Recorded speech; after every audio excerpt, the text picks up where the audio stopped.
보셨으면 얼마나 좋아하셨을까 생각이 우리 선생님께서 공부를 하시고 맨 처음 쓴 책이 이제 금강경이었어요. 안 들리세요? 그럼 이쪽을 좀 올려, 이거 좀 올려보시고. 네. 그래서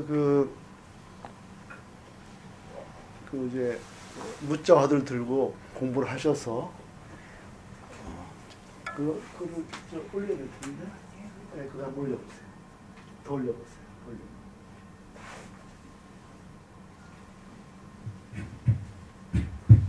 잘 들리죠? 잘 들리세요? 네. 이제 된 것 같아요. 맨 처음 쓴 게 이제 금강경입니다. 그래서 그 선생님 처음 쓰신 책 초판본을 보면은 동국대학교 강경입니다. 동국대학에서 책을 내셨어요, 그 당시에.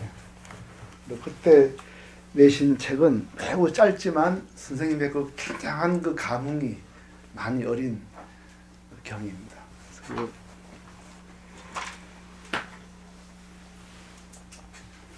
그리고 이제 선생님 늘 이제 말씀하시는 게 선생님의 그 법은 육조 대사, 해능 대사한테 항상 하셨어요. 선생님 모든 법문이나 모든 성격이 육조 해능 대사와 매우 유사한 바가 있습니다. 그 선생님 당신께서도 내 법은 육조 해능 대사에게 간다. 거기서 이제 연원을 댄다. 이렇게 말씀하셨고, 육조 해능 대사께서도 금강경에 대한 해를 하셨어요. 그래서 금강경 5가해 중에서 한 편이 육조 해능 대사입니다. 물론 직접 그분이 했는지 안 했는지 모르지만 당나라 때 육조 해능 대사의 주해 금강경이 유포가 됐더랬습니다. 그런 정도로 그 금강경이, 그리고 잘 아시겠지만 그분이 한 번은 나무를 하다가 어떤 객주에서 여관에서 어떤 선비가 그 금강경 구절 하나인 약견 재상 비상 직견열에 모든 상이 아님을 알면 열을 본다. 그 말을 듣고 마음이 탁 열린 거예요. 그래 이분이 이제 뭐 워낙 아는 게 없지만 오조 홍인대사께서 금강경 법문한다는 말을 듣고 찾아갑니다. 찾아가서 이제 당신의 뜻을 얘기하고, 그 홍인대사가 이 사람이 참 정말 남쪽 오랑캐고 무식하지만 보는 눈이 있는 거예요. 그래서 이분을 따로 이제 조용히 불러다가 금강경 강의를 해요. 설법을 해요. 그럴 때 이분이 응무소주 이생기신 일체 머무는 바 없이 그 마음을 내라. 그래서 크게 깨집니다, 이분이. 그래서 이제 홍인대사께서 이 해능을 비밀리에 육조로 인가를 하시고, 이제 워낙 못 배운 사람이 이제 그걸 내면은 좀 혹시 해침이 날까 싶어서 새벽에 보내죠. 그래 응무소주 이생이신 이런 것도 많이 알고 있습니다. 그 금강경이 매우 좀 어찌 보면 그 안에 구절을 가지고 사람들이 굉장히 감동받는 일이 많습니다. 그 원불교 교주인 소태산 선생, 그분도 이분이 이제 그 구한말이죠. 굉장히 세상이 어지러울 때 세상을 구하기 위해서 고민한 사람이 한 두세 분 되지 않습니까? 천도교의 최재우 선생, 원불교의 소태산 선생, 또 강증산, 이런 분들이 이제 구한말에 막 나오죠. 그때 이제 원불교 소태산 그 어른도 깨치고 나서 금강경을 보니까 가장 뜻에 맞는 거예요. 그래서 원불교도 소태산 선생의 원불교 교전이 있습니다. 금강경 교전이 있어요. 그걸 가지고 공부를 합니다. 거기도. 그 금강경이, 우리 선생님도 금강경을 좋아하시고, 누구나 공부를 깊이 한 사람은 금강경에 대해서,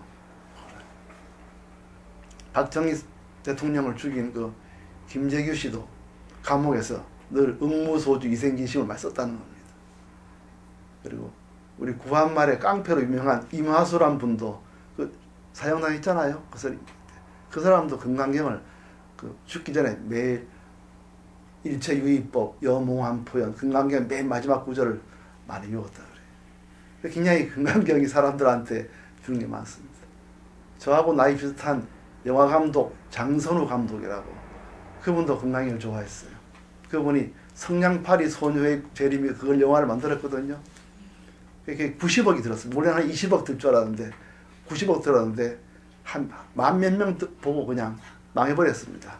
그래서 이 사람이 제주도에 가서 그냥 오랫동안 치과하고 있다가 몇 년 전에는 서울에 왔는데, 저는 뭐 직접 잘 아는 사이는 아니에요. 하나도 건너 알지만 이 사람이 100억 까먹고 나서도 불교에 대한 그 뜻을 잊지 못해서 석가모니라는 영화를 만들겠다고 막 댕기면서 모금을 했지만 별로 안 됐습니다. 세계적으로 지금 영화 감독들이 가장 하고 싶은 그 영화가 시다르타라는 영화예요.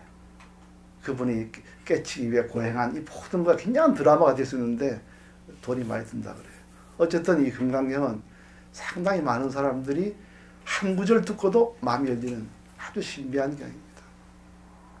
근데 이 신비한 경을 그 조금 유감스러운 건 아니지만 끝까지 보는 분은 별로 없어요. 한두 구절만 기억할 뿐이지 그 전체를 이렇게 흘러가는 걸 다 보는 일은 너무 없습니다. 그리고 혼자 공부하면 너무 힘들어요. 읽다 보면 이게 뭐 어디로 가는지 모릅니다. 마치 슈베르트가 저 작곡한 중에서 심포니 중에서 미완성 교향곡이라고 했어요. 이게 꽤 깁니다. 이게 연주가들이 제일 힘든 게 하다 보면 이게 어디로 가는지 모른다는 거예요. 대개는 이 음악이라는 게 가다 보면 이제 소론 중력이 가다가 이렇게 소나트 형식으로 가는데, 이거는 뭐 한참 하다 보면 자네 지금 어디로 가는지 알고 있나? 옆에서 나도 모른다 이런 정도로. 금강경이 그렇습니다. 그냥 읽으면은 이게 어디로 가는지를 몰라요. 그리고 보면 앞에 몇 구절만 보고 대부분은 뒤에는 깨끗합니다. 책들이 허책방에 나와 보면은. 그러니까 이 금강경은 그 속에 굉장히 깊은 어떤 선적인 거, 또 깊은 명상과 사색, 또 선정, 또 그 속에는 매우 깊은 그 역사의식이 있어요. 현실의식이 굉장히 깊습니다. 근데 그런 경의 성격을 우리가 잘 모르니까 읽다 보면 굉장히 지루한 거예요. 그래서 저는 이제 이번에 철야 때 금강경에 좀 말씀드리는데요. 경에 있는 그 깊은 천리는 이번에 특히 백봉 선생님 법문이 다 금강경입니다. 그러니까 금강경 법문을 들으시면서 그 속에서 경의 그 깊은 그 어치는 선생님 설법을 통해 좀 들으시고요. 저는 이제 혼자 읽어도 이게 지금 어디로 가는지 알 수 있도록 뜻의 흐름이라든가 경의 성격 뭐 이런 걸 조금 말씀드려서 혼자 읽으시더라도 여러 번 읽다 보면은 그 속에 그 금강경 속에 있는 뜻을 좀 스스로 이렇게 느껴올 수 있도록, 그러니까 읽으면 뭐 지루하지 않게 할 수 있도록 조금 그런 측면에서 제가 조금 그 생각한 바를 이제 말씀드리려고 합니다. 그러면 이제 금강경을 제가 이번 법회 때 드리고 싶은 말씀은 그 기본 관점이 대승경전이라는 관점입니다.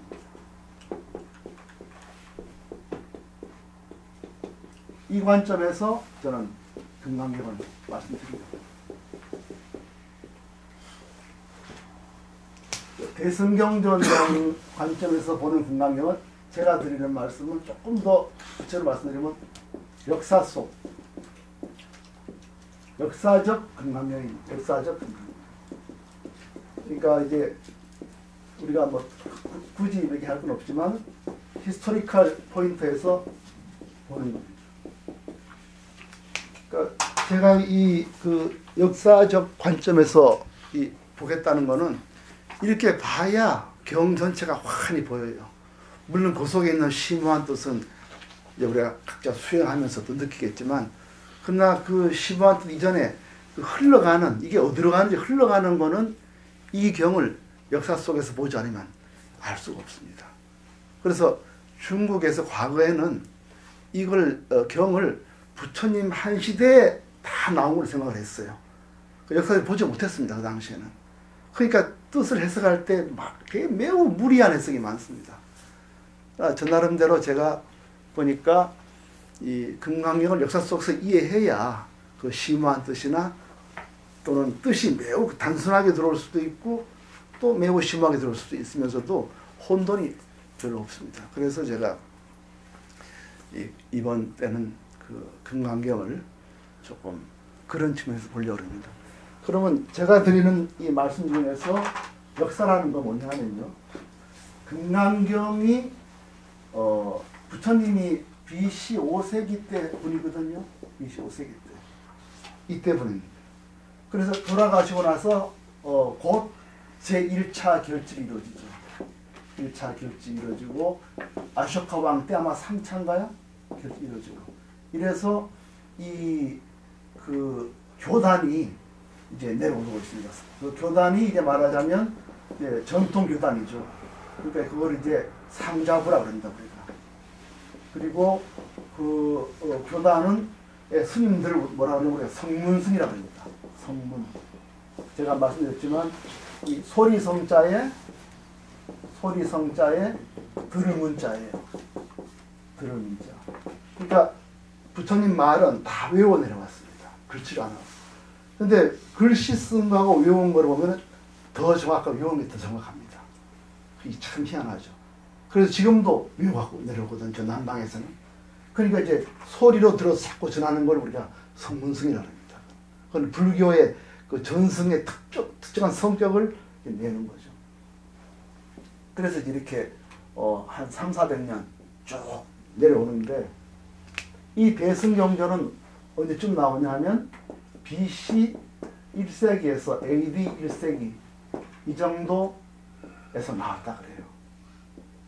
말하자면은 이 경이 나왔을 때는 이미 이 기존 승단의 3장 뭐죠? 율장과 그 다음에 경장 그 다음에 논장 이런 3장이 다 갖춰 있을 때입니다.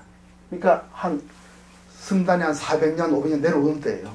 그러니까 매우 이 승단이 안정이 되어 있고 정말 어떻게 보면은 사회에 깊이 뿌리를 받고 있고 아쇼카 왕 이후로는 왕들이 굉장히 귀의를 많이 했습니다.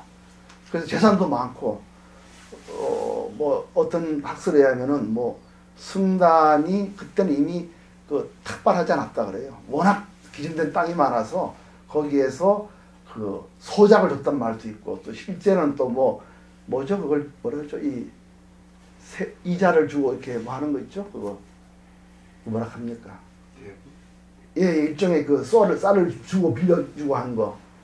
우리나라에도 고려 때 사찰에 노비가 많았지 않습니까? 참 재밌죠, 그죠? 노비가 있어 사찰에. 땅이 많았습니다. 해방 이후에도 금강산 중이 진주까지 내려왔어요. 소작 받으러. 그 정도였습니다. 그러니까 안에 소작이 있고 노비가 있어요. 이때도 그렇다는 설이 있어요. 그러니까 굉장히 이때는 뭐 귀족들이 굉장히 귀의를 많이 하고 뭐 굉장한 보시를 쓰다 그래요. 그래서 스님들이 공부하기는 좋았고 그렇지만 굉장히 교단 자체가 일반 신도와나 굉장히 괴리되고 이론 그리고 굉장히 이제 요새 말 대학처럼 상하탑적인 이론을 많이 발굴했다 그래요. 일반 일반 백성들하고는 굉장히 거리가 멀었다는 거예요. 근데 부처님은 살아계실 때 그야말로 천하를 돌아다녔거든요. 북인도를 걸어다니면서 법을 전했거든요. 이때 와서는 그런 시대가 지나버렸어요. 어쨌든 그런 시대에서 부처님 가시고 한 400년 때 나온 게 이 금강경입니다. 그때는 이미 이게 어떻게 보면 기독교와 프로테스탄트입니다. 이쪽은 캐톨릭이고. 그 캐톨릭에서는 프로테스탄트 목사들을 인정하지 않거든요. 이단이라고.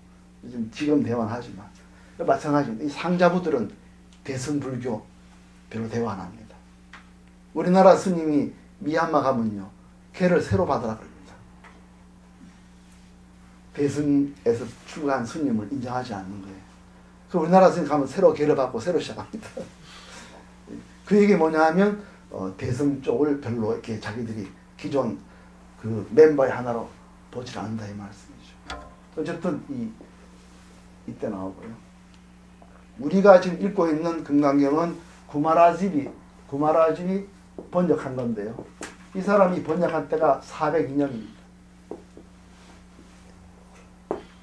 그러니까 경이 거의 형성되고 300년 후에 중국에서 번역이 되고요. 현장 스님이 나는 직접 가서 봐야 되겠다. 원전을 봐야 되겠다. 나는 그냥 봐서는 이게 도저히 나는 너무 경이 막 다르니까. 그리고 이분이 그 인도에 19살인가 21살 때 인도에 가죠. 목숨을 걸고 갑니다. 거기서 몇십 년 있다가 다시 와서 이분이 602년쯤 돼서 현장 법사가 금강경을 번역을 합니다. 이걸 신약이라고 그러죠. 현장 법사는 얼마나 꼼꼼한지 인도의 산스크리트 원본을 말이죠. 거의 글자 그대로 번역을 했어요. 이걸 내면 힘듭니다. 그걸. 근데 이 구마라지 이런 분은 대단한 분이라 중국 사람들이 이야기 좋게 번역을 했습니다. 그래서 매우 축약적인 번역을 하면서 읽기에 굉장히 좋아요. 그래서 지금 우리 금강경 읽으라 그러면 이 사람 건 안 봅니다. 너무 까다롭고 막 복잡하고. 이분 거는 읽으면 뭔가 가슴이 확 들어와요. 그래서 대신에 축약을 해가지고 번역에 오해가 많습니다. 이런 정도로 이제. 근데 문제는 우리가 봐야 할 관점은 이겁니다. 여기 경이 이렇게 있는데 왜 500년 후에 부처님 경을 내놨냐는 거예요. 더구나 경을 보시게 되어 있습니다. 일체 안욕따라 삼맥 삼불이법은 개종 자경줄이라. 모두 이 경에서 나온다. 이래 써 있습니다. 말이 됩니까? 이거 나올 때 이 경전이 이렇게 있는데 금강경에 아마 많이 외우신 분 아실 거예요. 부처님의 삼맥 삼불 깨달음은 바로 이 경에서 나온다. 이렇게 써 있습니다. 거의 뭐 그 짧은 말이죠. 3장이라는 이 어마어마한 경 있는 바탕에 이 금강경이 짧은 거 하나 놓고는 말이죠. 그렇게 얘기를 하는 거예요. 놀랍지 않습니까? 이분들이 왜 이렇게까지 했냐는 거예요. 심지어 어떤 사람들은 이거 경 낸 사람들은 불교 아니라고 말하는 사람도 있어요. 근데 그렇지는 않습니다. 읽어보면 그렇지 않죠. 그러나 그럼 이분들이 어떤 그 뜨거운 소명의식이 있기 때문에 이 경을 내놨겠냐. 우리 이런 쪽에서 봐야 되거든요. 말하자면은 금강경을 내는 그분들은 어마어마한 뜨거운 게 있었던 거예요. 우리 그 감정을 우리 받아들여야 됩니다. 그리고 그분들은 부처님 제자들입니다. 그분들도 500년 동안 내려온 이 깊은 선 세계에서 부처님 따라서 수행하던 분들이 이거 이렇게 가서는 안 되겠다 하고 경을 내놨어요. 그래서 우리는 이제 이 경을 읽을 때 그분들의 뜨거운 어떤 뜨거운 그 소명의식 그걸 우리 받아들여야 됩니다. 그게 없어는 읽어서는 무슨 말인지를 알 수가 없어요. 그렇기 때문에 제가 드리는 말씀은 금강경을 역사 속에 이해해야 그 경 전체 메시지를 읽을 수 있고 전체 해석이 매우 자연스럽게 이해할 수 있다. 이런 식으로 제가 대승경전 금강경을 이제 말씀을 좀 드리는 겁니다. 그러니까 이분들이 이거 보면은 매우 깊은 선정에서 들어서 쓰신 거예요. 사색을 하고. 그럼 이분들이 무엇을 참지 못해서 새로 부처님 경을 만들어서 세상을 던진 겁니다. 누가 던졌느냐? 바로 이분 던졌어요. 그걸 대승불교라고 합니다. 개혁불교죠. 그러니까 이 금강경에 그걸 꺼내면서 읽으라고 던진 대상은 바로 이분들이에요. 기존 승단분들이. 기존의 승단과 기존의 우리 같은 제가신자, 이 사람들한테 부처님 가르침은 이거니까 읽어보시오. 이렇게 말하자면 그래서 정신 차려시오. 당신은 지금 불교를 하고 있는 것 같아도 부처님 가르침이 아니다. 이렇게 지금 내놓고 있는 겁니다. 말하자면 기존 승단의 수행과 신행에 대해서 말하고 있는 거예요. 그러니까 우리가 오늘 이 시점에서 금강경을 공부하면서 배울 수 있는 점은 뭐냐면은 첫째로는 바로 이겁니다. 현실에 당시 부처님 가신 500년 때 일어난 수행과 신행에 대한 예리한 비판이 있어요. 그걸 바꿔 말하면은 잘못된 수행, 잘못된 신행이 무엇인가를 우리한테 확 보여줍니다. 그래서 진정한 수행이 뭔가 하는 그 말이 나와요. 진정한 수행은 뭐고 진정한 신행은 뭔가. 이거를 우리가 공부하면서 뭘 볼 수 있냐 하면은 이분들이 갖고 온 부처님의 깨달음이 있어요. 그걸 우리가 볼 수가 있습니다. 만약 금강경이 안 나왔으면 우리는 그냥 암경이나 정이라 암경 또는 뭐 쌍유따니까 이런 것만 알았을 겁니다. 근데 이 경이 나옴으로 해서 부처님의 가르침을 공부하는 매우 깊은 한 부류의 어떤 수행성이 있어요. 그분은 자기를 대승불교라고 그랬습니다. 그분들이 몇백 년 동안 지켜온 그 부처님의 그 깨달음의 세계를 우리한테 다 보여주고 있습니다. 이게 너무 환희로운 일입니다. 이분들이 아니었으면 우리는 그렇게 깊은 세계에 있었나를 아마 몰랐을 겁니다. 근데 우리는 이분들 덕에 잘못된 수행과 신행이 무엇이고 진정한 수행과 신행은 무엇이고 그 속에 영원히 흐르는 깨달음이라는 세계를 만날 수가 있습니다.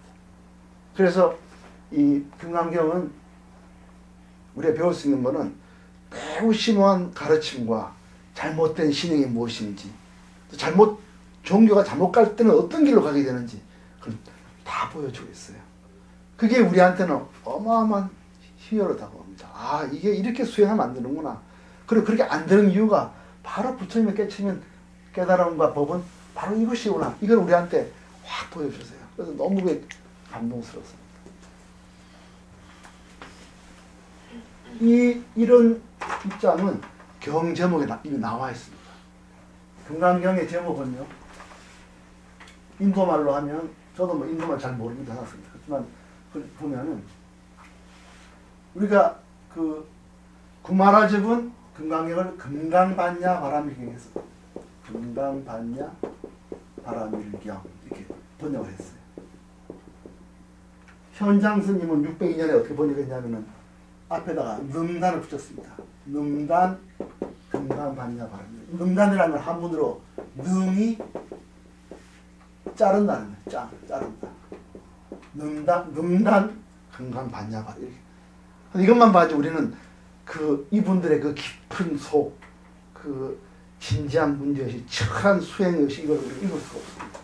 그럼 이제 인도말로 보면 좀 더 우리가 더 알 수가 있어요. 이게 뭐냐면, 바저라, 이게 바저라, 체디카, 프라주나,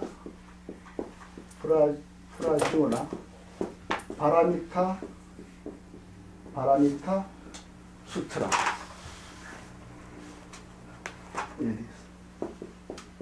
수트라.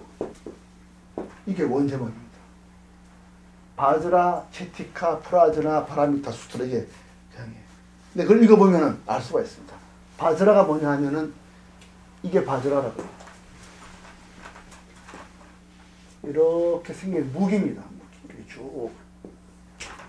이런 무기예요. 이게 무기가 바저라면서. 누가 가지고 있는 무기냐면 제석천이 가지고 있어요. 제석천이 맨 위에서 말하면 하나님 중에 하나님입니다. 이따가 세상에서 좀 부정한 일이라면은 이 바저라란 무기로 말이죠. 팍 치면은 막 번개가 번쩍 나가지고 그냥 악한을 그냥 일시에 깨버립니다. 그래서 이 바저라를 금강같이 단단한 무기라 그래가지고 이거를 금강저라 그럽니다. 한문으로. 금강저. 이 저는 저때 저자예요. 이 저자입니다. 그러니까 이 긴 이 무기란 말이지. 그래 금강저예요. 제석천이 좀 불의한 일이 있으면 그냥 팡 치면 말이죠. 그 번개 안 부서지는 게 없어요. 그래서 매우 단단한 다이아몬드가 단단한 저다 무기다 해서 금강저라 합니다. 그리고 제디카는 뭐냐 하면 바로 끊어버리는 뜻입니다. 끊는다. 그러니까 제석천의 무시무시한 금강저로 확 끊어버리는 그런 프라저나. 프라저나는 한문으로 반야예요. 반야. 요거 바라미타는 바라밀. 그러니까 금강저로 쾅 끊어버리는 반야의 지혜, 반야를 바람에서 완성이란 말이거든. 넘어간다도 되고 반야로 해탈하는 반야로 깨달음 완성하는 경 이런 말입니다. 경. 그래서 이 현장법사는 능히 끊어버리는 금강조의 반야바람일 지혜의 바람일 경 이렇게 했습니다. 이게 뜻이고요. 그래서 이 다이아몬드란 말은 원래 맞지 않는 말입니다. 다이아몬드 스트라리가 맞지 않는 거예요. 제가 이 요새 말하면 이 뭐죠 웨폰하고 이제 번개가 뭐죠 영어로? 예, 예, 썬더 말이죠. 웨폰 썬더 이렇게 하는 게 맞습니다. 무기로 번개처럼 치는 경 이런 거예요. 여기에 뭐냐면 제석천의 무기로 금강조로 번쩍 쳐서 끌어넣는 지혜로 깨달음에 이르는 경 이런 말입니다. 이 말 속에 굉장한 이 어찌 보면은 치열한 뭐가 보이는 게 뭐냐면 바로 아까 기존 승단의 기존 신도들의 어리석음을 제석천의 무기로 쳐가지고 번쩍 끊어버리는 지혜의 경이란 말이죠. 바꿔 말하면 기존 승단의 잘못된 수행과 신에 갇혀진 모든 어두움을 금강조로 확 끊어버리는 지혜의 완성의 경 이런 뜻이 들어있습니다. 그러니까 만약에 기존 승단의 이런 스님들이나 신자들이 들으면은 매우 기분이 불쾌할 경입니다. 그렇지 않겠습니까? 자기도 하는 게 자기는 잘하고 있다고 생각하는데 일부의 이런 분들이 말이죠. 경을 만들어냈어요. 그래서 경 제목이 뭐냐면은 금강으로 다 때려서 부숴버리는 지혜의 경 이렇게 낸 겁니다. 가만히 자기 욕하는 소리예요. 그 기분이 좋을 리가 없죠. 그 금강경을 읽을 때 사람 욕을 많이 먹었습니다. 그 경에 나와요. 이 경을 읽으면은 너 경멸과 천대를 받을 것이다 이런 말이 나옵니다. 중국에서는 이 경을 읽을 때 그 말을 이해를 할 수가 없었어요. 아니 부처님 말을 읽고 외우는데 왜 경멸과 천대를 받나? 그래서 그 경 번역이 그 구절이 제일 어려운 겁니다, 사실은. 근데 이거는 역사 속에 봐야 그 말이 이해가 되는 거예요. 금강경 낸 사람들 입장에서 봐야 기존 승단들한테 이렇게 말을 해버리니까 그 경 읽으면 부처님 경이 아니라 그랬습니다. 그래서 남들한테 경멸과 천대를 받는 그런 현상이 벌어지고 그래도 불구하고 계속해야 된다고 이제 경에 나와 있어요. 금강경에. 그래서 우리는 이 금강경을 통해서 이분들이 바라보고 있는 잘못된 수행, 잘못된 신행이 무엇이고 그게 왜 잘못다고 보는지 본인들은 절대 그렇게 생각 안 해요. 이분은 잘하고 있다고 생각했어요. 근데 왜 잘못했는지 이게 쉬운 문제가 아닙니다. 전번에 제가 어느 시간 말씀드렸죠. 루터란 사람이 1500년대에 카톨릭에서 성당 짓다가 돈이 모자라서 면죄부를 발행했잖아요. 면죄부를. 그래서 땡 소리와 함께 1초 소리가 동전을 하나 떨어뜨리면 1초 동안에 죄가 날아가고 동전을 많이 떨어뜨리면 떨어진 시간만큼 죄가 없어진다 그랬어요. 말이 됩니까? 루터가 그랬거든요. 하나님과 나의 만남을 통해서 나는 죄가 사라지지 돈 떨어지든지 안다고 그렇게 얘기를 했거든. 그 말했다 쫓겨났습니다. 루터가. 파문당했어요. 나는 잘하고 있다 생각한 거예요. 그런 것처럼 이 금강경 읽으면은 어마어마한 폭탄 같은 얘기를 막 하게 됩니다. 그럼 그 소리가 이 사람들한테는 정말 듣기 괴로운 소리였을 겁니다. 그래서 우리가 이 입장에서 읽어줘야 됩니다. 그러면은 금강목사님 금강경을 좀 갖다 놔주세요. 뿌려주세요. 예. 그래서 이 금강경을 번역할 때 우리나라처럼 아주 보수적인 조계종단에서 금강경을 새로 만들었습니다. 번역을 새로 했어요. 있을 수가 없는 일입니다. 우리나라 좀 한문 좋아하고 말이죠. 한문으로 해야 뭔가 법문이고 한글로 하면 방편을 이렇게 날 정도인데도 어마어마한 투쟁을 통해서 이번에도 교육원장이 어느 스님이더라 그분이 주장을 많이 했어요. 그래서 인도 산스크리트 원전에 그더 가깝게 번역을 했습니다. 그래서 조계종 공식 번역입니다. 그래서 이제 그걸 보면은 과거의 구마라즈 번역에서 좀 애매하던 게 매우 분명합니다. 그래서 우리가 이걸 가지고 공부를 하고 있거든요. 그러면은 대충 이렇게 읽었고요. 그 다음에 우리가 경을 공부할 때 좀 더 이걸 이해하기 위해서 뭘 했냐면 도대체 이 금강경을 전하는 이 부처님 제자들이 기존에 있는 이 스님들과 제가 신자들의 무슨 면을 가지고 비판했는지 우리가 좀 읽어야 됩니다. 알아야 됩니다. 사전 지식으로. 그거는 역사책이 없어요. 역사책이. 없으니까 당연히 저 같은 사람이 고민을 하게 되죠. 그래서 이제 저 나름대로 한 3가지 정도를 제가 나름대로 이제 읽었습니다. 뭐냐면 첫째로 대상이 누구냐면 3부류에다가 얘기를 해요. 그러니까 기존 순단하고 제가 신자들의 신행을 비판하는데 한 3가지로 이분 나눠서 비판합니다. 첫째로 이분이 보는 게 보시, 그 다음에 연등 부처님을 모시는 게 있어요. 이 신앙이 있습니다. 부처님 때는 없었어요. 부처님 가시고 나서 이게 생겼습니다. 셋째로는 수행. 이 3가지에 대해서 문제를 삼고 있어요. 금강경이. 그 당시에. 이 보시는 뭐냐 하면은 제가 보기에는 아마 귀족들이요. 왕이나 귀족들. 이분들이 보시는 어마어마합니다. 우리 같은 이런 보시가 아니고 굉장히 큰 재산을 많이. 그러니까 많이 비싼 걸 보시할수록 내가 다음 생에 비례해서 뭔가 올 것 같다는 생각이 되게 들죠. 사람이 누구나 그렇습니다.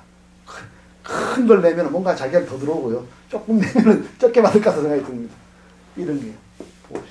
이 보시는 뭐에 기초한 보시냐 하면은 빛깔, 외형적인 색성, 향미, 촉법이 어마어마하면은 자꾸만 마음이 커지는 거예요. 그 육경에 대한 그 기준으로 예를 들어 큰 땅을 보시한다. 굉장히 많은 보물을 보셨다. 그러면 어마어마하잖아요. 그런 거. 그 다음에 연능부처님에 보시하는 게 있어요. 이게 뭐냐면 저를 장엄하는 보시입니다. 이 보시는 거지들이나 스님들이나 그때는 다 탁발했거든. 그러니까 한 거고 연능부처는 장엄. 연등불이 뭐냐면 우리가 그 연등불 신앙이 뭐냐면 부처님이 전생에 말하자면 바라문 청년이었습니다. 바라문 청년이었다가 이분이 이제 스승의 흉계에 말려가지고 어쨌든 스승한테 배워서 월사금을 만들려고 산에서 내려옵니다. 내려다가 연등부처를 만나대요. 너무 황홀한 거예요, 이분이. 그래서 나도 부처님께 장엄을 하고 싶다. 그래서 꽃을 장엄하려고 시내에 찾아가 보니까 그 나라 왕이 자기 혼자 복지려고 꽃을 다 매점을 해버린 거예요. 살 수가 없어요, 이 사람이. 그래가지고 보니까 웬 처녀 하나가 꽃을 7송을 가지고 있는 겁니다. 7송.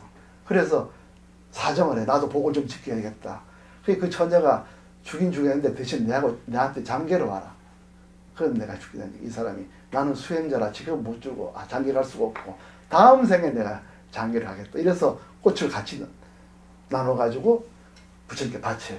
이렇게 그 부처님한테 계신 데 이런 그 장엄하는 거 있죠. 이런 그 절장엄. 그 다음에 셋째로 수행. 이 수행이 뭐냐 하면 그 당시 부처님의 수행 이론을 비판한 게 아니고 그때 현실을 비판한 거예요. 이걸 우리 잘 알아야 됩니다. 그때 수행은 뭐냐 하면 나는 수다원가다. 그래서 7번만 환생하면 다시는 환생 안 한다. 윤회 안 한다. 나는 사다함이다. 사다함 경제 왔기 때문에 한 번만 왔다 가면 다시는 이 땅에 오질 않는다. 나는 아나함이다. 나는 죽어 저쪽 가면 거기서 해탈하지 이쪽 다시 안 온다. 그래서 이거는 불례, 오지 않는 거예요. 이거는 한 번 온다 해서 일례라 그러고. 그리고 나는 아라한이다. 나는 여기서 해탈했다. 뭐 이런 거 가지고 서로 분쟁을 하는 겁니다. 그게 현실이었어요. 어느 논문 보면은 그런 것도 있습니다. 어떤 사람이 아라한인데요. 자고 나니까 자기 이 내복에 정액이 묻어나온 거예요. 밑에 있는 사미가 빨래를 하다가 자기 스승한테 정액이 묻어 나오니까 아니 우리 스승님은 아라한인데 왜 이런 게 나오냐 이랬어요. 그게 싸움이 났습니다. 그게 진짜 아라한이 아니냐. 부처님들은 그런 식으로 안 했습니다. 사람이 공부해서 어느 정도 수준이 되면 다 아라냐 그랬지. 안에 뭐 딴 사람이 뭐가 있냐 그건 안 따졌어요. 어쨌든 그만큼 이게 세상이 타락하기 시작한 겁니다. 어쨌든 이런 수다원, 이게 한 번 왔느냐, 두 번 왔느냐, 7번 오느냐, 뭐 이런 거 갖고 싸우는 현실이 있었던 겁니다. 그 당시에. 이런 현실에서 한 무리의 부처님 제자들이 이렇게 가서는 안 된다고 생각한 거예요. 이분들은 다 불교를 한다고 생각했어요. 나는 부처님 말씀대로 보실해서 다 좋은 걸 바칠수록 나는 다음 생에 좋은 데 태어난다. 어디 태어나죠? 짐승으로 안 태어나고 사람으로 태어난다. 그게 사람 인상. 사람이라는 생각. 나는 중생에 보시를 많이 했다. 중생이라는 생각. 관념. 또 뭐가 있죠? 나는 내가 보실 많이 하면 금방 안 죽고 다음 생 계속 좋은 대로 태어난다. 수자상. 수자상. 나의 영혼은 중도에 안 삐그러지고 계속 좋은 집에 계속 태어나서 어느 순간은 연는 부처님이라든지 순교받아서 될 것이다. 이런 관념을 가지고 있어요. 이분들이 이 생각은 무슨 생각이냐면 부처님한테 배운 생각이라고 하는 거예요. 실제 부처님이 말씀했습니다. 좋은 걸 주어라 남한테. 그럼 네가 그 복으로 하늘에 태어날 것이다. 얘기를 했습니다. 그러니까 이런 보시나 연등 부처님에게 보시하거나 수행하는 거는 이분들은 기본적으로 나는 불교를 바르게 실천하고 있다 생각하는 분들이에요. 근데 현실은 이렇게 할수록 점점 개인적인 기복이 강해지는 거예요.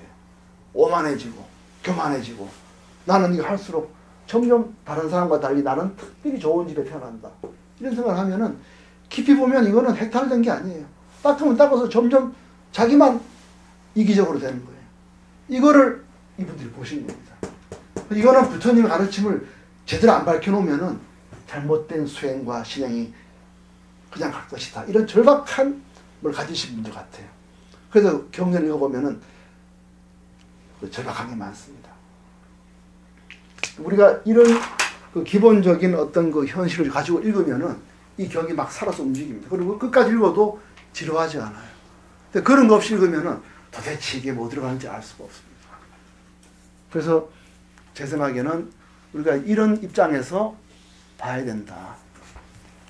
그러면은 아까 말씀드렸듯이 제석천의 무기로 번개를 쳐서 이런 잘못된 어둠을 깨는 이 지혜의 완성, 이 경을 얘기를 하는 겁니다. 그럼 왜 하필 반야바람이 있냐 이걸 말씀합니다. 깨달음이 이르는 길은 6가지가 있어요. 보통. 잘 아시겠지만 첫째는 뭐죠? 보시. 보시를 잘해도 깨달음이 이룰 수가 있습니다. 불교는 굉장히 넓은 스펙트럼이 꼭 이것만 된다 그거 아닙니다. 부처님이 원래 그런 분이 아니기 사람에 따라 다양하게 안아서 얘기하는 거예요. 꼭 참선 잘한다고 되는 거 아니에요. 그 첫째로 보시를 제대로 하면은 깨달음이 이른다. 이게 뭐죠? 보시바람이. 그 다음 뭐죠? 계를 잘 지켜도 깨달음이 이른다. 그 다음 뭐죠? 인욕. 남 욕하고 격렬하고 나에게 모욕을 줘도 잘 차고 견디면 이것도 깨달음이 이른다. 그 다음 뭐죠? 정진. 정진을 그냥 선을 행하는 겁니다. 선을 많이 행해도 깨달음이 이른다. 5번째는 선정. 선을 많이 닦아도 깨달음이 이른다. 마지막으로 뭐죠? 지혜, 반야입니다. 반야. 이 금강경은 6바람일 중에 하나만 얘기하는 거예요. 반야바라미를 얘기하는 겁니다. 반야바라미. 6개 중에 특히 이 반야바라미를 얘기하는 거예요. 그 이분들이 경을 낼 때, 금강경을 낼 때 이 속에 부처님 말씀 다 넣고 그 다음에 뭘 넣냐면 이 반야바라미를 넣었어요. 그래서 뭐냐면 제석천의 무기로 꽝 때려서 이 잘못된 수행과 신행의 어둠을 확 깨는 지혜의 경을 냈어요. 그리고 왜 반야바람을 냈냐? 이분들 보기에 이게 바르지 않으면 이 전체가 다 흔들리기 쉬운 거예요. 그래서 반야바라미를 6바라밀 중에 가장 심오하다 그래서 신반야라 합니다. 반야신경의 뭐라고 돼 있죠? 마하반야 관자재 부살이 행심반야라 그러잖아. 그 심이 심반야를 설명하는 거예요. 육바람일 중에 가장 심오한 게 반야라서 심반야 바람이 이렇게 반야씩 이어오는 겁니다. 그리고 이거 반야 바람, 이게 지혜가 발라야 이게 발라진다는 거예요. 이게 안 발라지면 무슨 놀이 만다는 거예요. 이 사람들 보기에. 그래서 이 반야 바람이는 무슨 바람이다? 제일 반야 바람입니다. 6개 중에 첫째가는 반야 바람에서 제일 반야 바람입니다. 우리 금강에 보면은 제일 반야 바람이 나오거든요. 그래서 이걸 말하는 거예요. 이게 안 발라지면은 보시직의 인욕이 전부 다음 생에 잘 태어나는 자기만 호강하는 쪽으로 간다는 거예요. 그래서 이 금강경이 이 가장 지혜가 필요하기 때문에 무기로 우리의 어둠을 번쩍이는 번개를 때려치우는 지혜의 완성이다. 지혜로 깨달음이 이르는 경이라는 뜻입니다. 그래서 금강경은요 매우 특이합니다. 보통 경은 맨 끝에 경이름이 나와요. 맨 끝에. 이 경을 뭐라 할까요? 그럼 이 경은 묘법명화경으로 하라. 이 경은 뭐 화엄경을 이러는데 금강경은요 중간에 나옵니다. 중간에 경이름이. 그것도 이유가 있습니다. 그리고 경 출발이 뭐냐면 그겁니다. 금강경을 탁 열면요 맨 먼저 질문하는 게 뭐냐면 나는 어떻게 살아야 됩니까? 그렇지 않습니까? 이걸 쓰는 거예요. 그래서 어떻게 살아야 되며 어떻게 머물러야 되며 어떻게 마음을 닦아야 됩니까? 경 자체가 이렇게 시작하는 거예요. 내가 어떻게 살아야 되며 이 질문을 하지 않으면은 이 질문이 오질 않거든요. 내가 제대로 살고 있다면 절대로 나에 대해서 묻질 않습니다. 내가 잘하고 있는데 왜 묻겠어요? 그냥 금강경을 딱 하자마자 나는 어떻게 살아야 되며 어떻게 머물러야 되며 나는 어떻게 마음을 하고 받아야 되며 이렇게 묻습니다. 그렇게 묻도록 요구를 하고 있어요. 자신에게 물어보라는 거예요. 내가 제대로 살고 있는지 물어보라. 그래서 이 경이 열자마자 그 얘기를 합니다. 그래서 이 경 첫째 특징은 자신에게 물어보는 겁니다. 물어보는 그거는 뭐냐면 잘하고 있는 사람도 물어보는 겁니다. 나는 정말 잘하고 있다. 이렇게 보시도 잘하고 있고 부처님도 자감하고 수행 잘하고 있다고 생각하는 사람들이 진짜 다시 한번 물어보라는 겁니다. 이게 둘째 특징은 뭐냐면 수벌이 존재.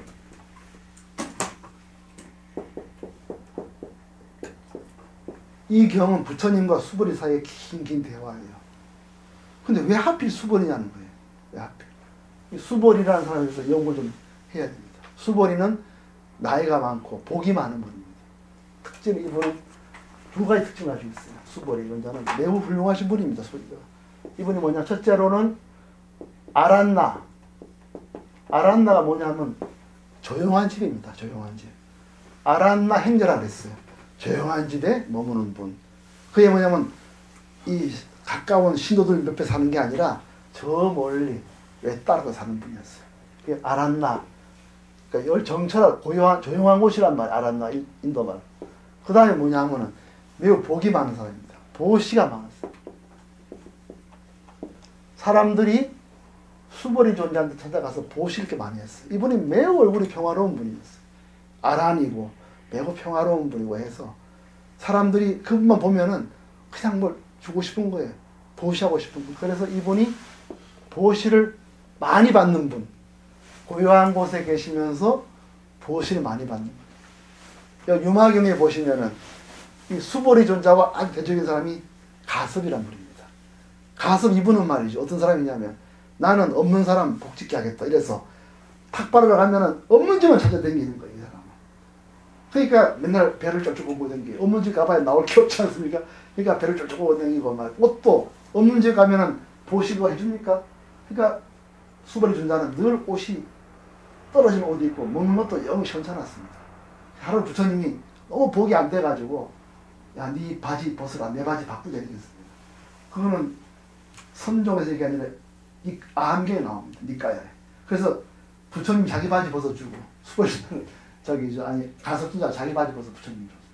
그렇게 가섭존자 그리고 우리 두타행이라 그래요. 두타행이라. 그래서 옷을 닦아 입었습니다. 그래서 부처님 묻습니다. 자네는 왜 이렇게 사냐? 그러니까 가서 이렇게 말합니다. 후세 안녕을 위해서입니다. 누군가 이렇게 살아야 후세 사람들이 타락하지 않을 거 아니겠습니까? 그렇게 생각이 깊은 분이에요. 가섭. 그래서 이 가섭과 수보리는 대조적인 분. 가섭은 없는 집만 넘겨가지고 영 받는 게 시원찮은 분이고, 수보리는 받는 게 좋아서 영의 탈자가 좋은 분입니다. 한 2, 3만 조금 입점 들었다 경전 들어가겠습니다.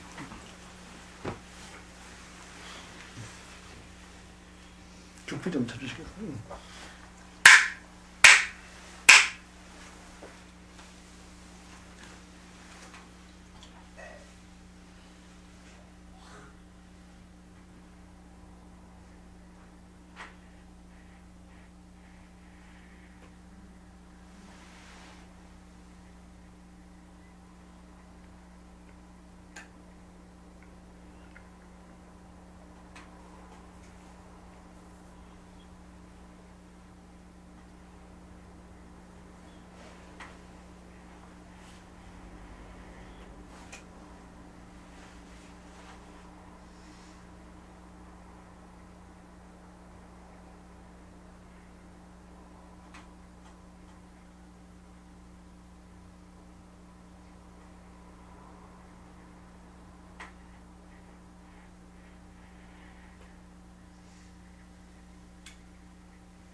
한 5분만 쉬었다가 잔여 드시고 이렇게 다시 공부하겠습니다.